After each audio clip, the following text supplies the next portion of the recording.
নমস্কার বন্ধুরা, AJP creation with রান্নাঘরে আপনাদের সকলকে স্বাগত জানিয়ে শুরু করছি আরও একটি নতুন পর্ব। আজ আরও একটি মজাদার নতুন ইন্টারেস্টিং রেসিপি নিয়ে হাজির হয়েছি আপনাদের সামনে।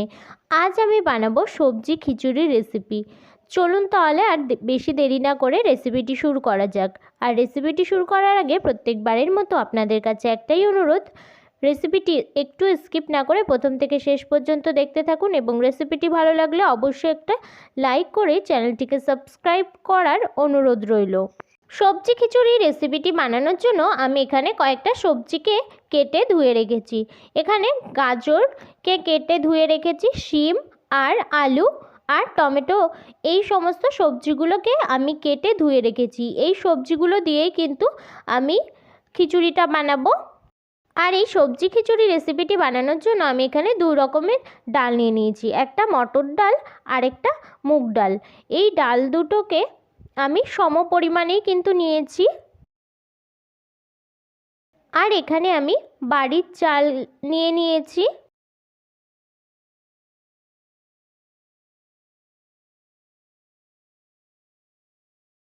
সবজি খিচুড়ি রেসিপিটি বানানোর জন্য আমি এখানে প্রথমে মুগ ডালটাকে ভেজে নেব। মুগ ডালটাকে ভেজে নেওয়ার জন্য কড়াইতে সামান্য একটু তেল গরম হতে বসিয়ে দিয়েছিলাম। এই পর্যায়ে তেলটা আমার কিন্তু গরম হয়ে গেছে। আমি এবার মুগ ডালটা দিয়ে দেব, দিয়ে একটু কিছু সময় ভেজে নেব। মুগ ডালের যখনই গন্ধ ছাড়বে তার পরপরই কিন্তু মুগ ডালটা নামিয়ে নিতে হবে। এই পর্যায়ে মুগ ডালটা থেকে কিন্তু গন্ধ ছেড়ে দিয়েছে, আমি এবার নামিয়ে নেব মুগ ডালটা। এই পর্যায়ে মুগ ডালটা আমার ভেজে নেওয়া হয়ে গেছে, আমি একটা থালাতে তুলে নিয়েছি মুগ ডালটাকে। এরপর আমি আগে যে সবজিগুলোকে কেটে ধুয়ে রেখেছি সেই সবজিগুলো কিন্তু এবার ভেজে নেব। তার জন্য কড়াইতে বেশ কিছুটা তেল দিয়ে দিয়েছি। তেলটা আমার গরম হয়ে গেছে, আমি এবার প্রথমে কেটে ধুয়ে রাখা আলুগুলোকে ভেজে নেব।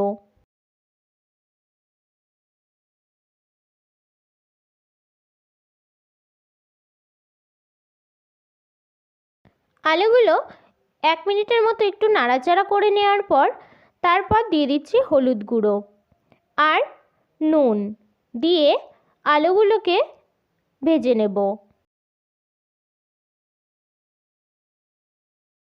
এই পর্যায়ে আলুগুলো কিন্তু আমার ভেজে নেওয়া হয়ে গেছে, আমি এবার তুলে নিচ্ছি তেল থেকে।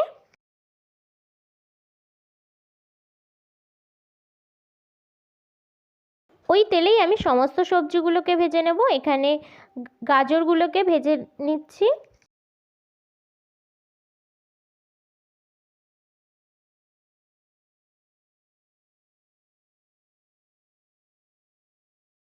আর এদিকে উনুনের আরেকটা পাশে আমি এখানে হাঁড়িতে জল গরম হতে বসিয়ে দিয়েছিলাম। এই হাঁড়ির মধ্যে দিয়ে দিচ্ছি মটর ডালটা।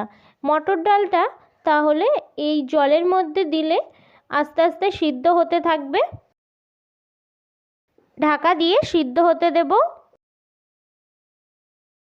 এই পর্যায়ে গাজরগুলো কিন্তু আমার ভেজে নেওয়া হয়ে গেছে, প্রায় হাফ সিদ্ধ হয়ে গেছে গাজরগুলো, আমি এবার তুলে নেব। এই পর্যায়ে ওই একই তেলেই কিন্তু আমি শিমগুলোকেও ভেজে নেব।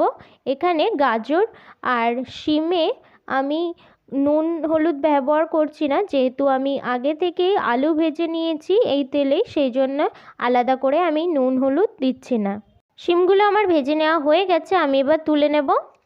ওই তেলেই আমি ফোড়ন দিয়ে দেব, এলাচ আর লবঙ্গ, দারচিনি আর দুটো শুকনো লঙ্কা ফোড়ন দিয়ে দিচ্ছি। আর দিয়ে দিচ্ছি 5 ফোড়ন আর তেজপাতা। ফোড়নগুলো দিয়ে একটু কিছু সময় তেলে নাড়াচাড়া করে নেওয়ার পর দিয়ে দিচ্ছি কিছু কাঁচা লঙ্কা চেরা। কাঁচা লঙ্কা চেরাটা যাতে ফুটে গায়ে না পড়ে তার জন্য দিয়ে দিচ্ছি একটু নুন।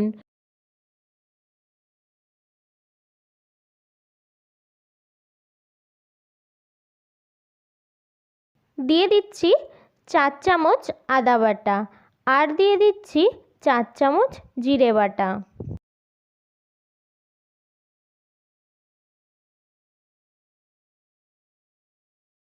মশলাগুলোকে তেলের সঙ্গে একটু কিছু সময় ধরে কষিয়ে নেব।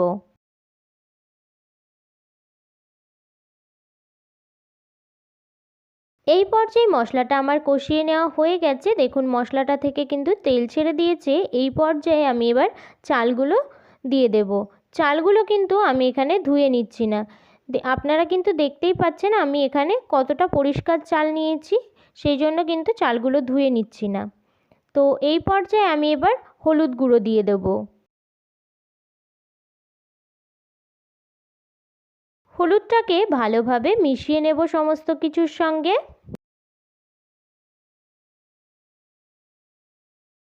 হলুদটা ভালোভাবে চালের সঙ্গে মিশিয়ে নেওয়ার পর দিয়ে দিচ্ছি আগে থেকে যে মুগ ডালটা আমি ভেজে রেখেছিলাম সেই মুগ ডাল।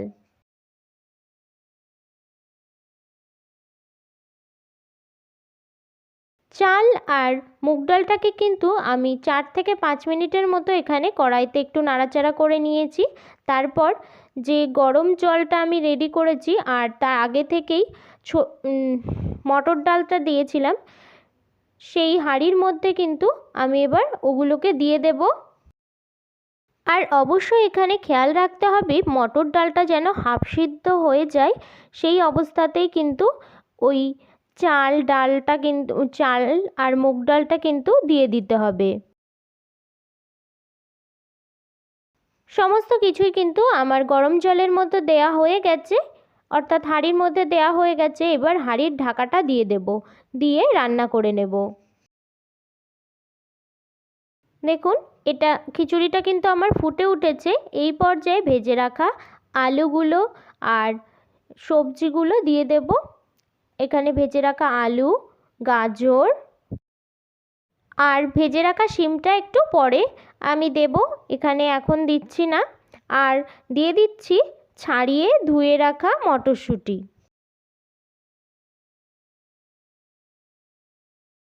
আর দিয়ে দেব কেটে রাখা টমেটোর টুকরোগুলো।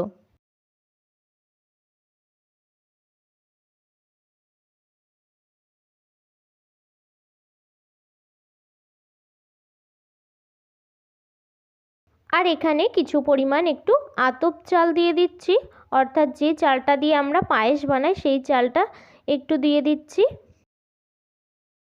এই চালটা দেওয়ার ফলে কিন্তু আমাদের এই সবজি খিচুড়িটার টেস্ট আরও দ্বিগুণ বেড়ে যাবে। আর এখানে দিয়ে দিচ্ছি স্বাদ অনুসারে নুন।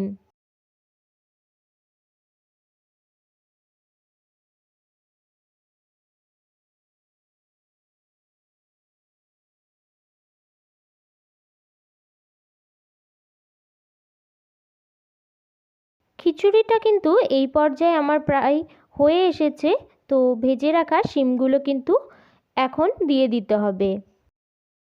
শিমগুলো দেওয়ার পরপরই কিন্তু আমি এখানে কিছু চীনাবাদাম দিয়ে দিচ্ছি। এটা কিন্তু ভাজা চীনাবাদাম।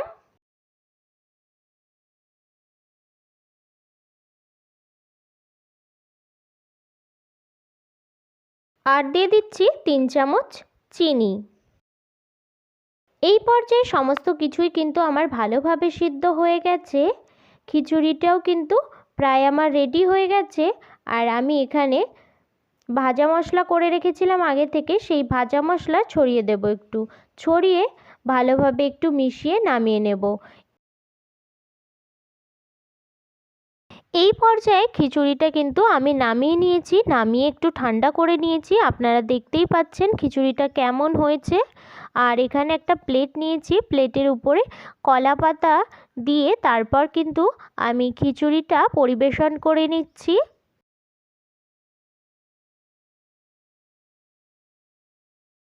খিচুড়িটা আমি এখানে বেগুন ভাজার সঙ্গে পরিবেশন করেছি। এই শীতের সবজি দিয়ে এই টেস্টি খিচুড়িটা খেতে কিন্তু অসাধারণ লাগে। আপনারা অবশ্যই বাড়িতে এই সবজি খিচুড়ি রেসিপিটা ট্রাই করবেন, আশা করি সকলের খুব ভালো লাগবে।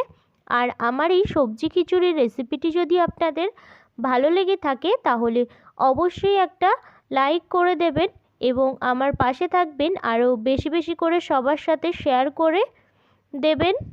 আর আপনি যদি আমার চ্যানেলে নতুন বন্ধু হয়ে থাকেন এবং আরও ইন্টারেস্টিং মজাদার নিত্য নতুন রেসিপির আপডেট পেতে চান তাহলে প্লিজ আমার চ্যানেলটিকে সাবস্ক্রাইব করে পাশে থাকা বেল আইকনটি প্রেস করে অল নোটিফিকেশান অন করে রাখবেন, যাতে সমস্ত ভিডিওর আপডেট আপনি ঠিক সময় পেয়ে যান।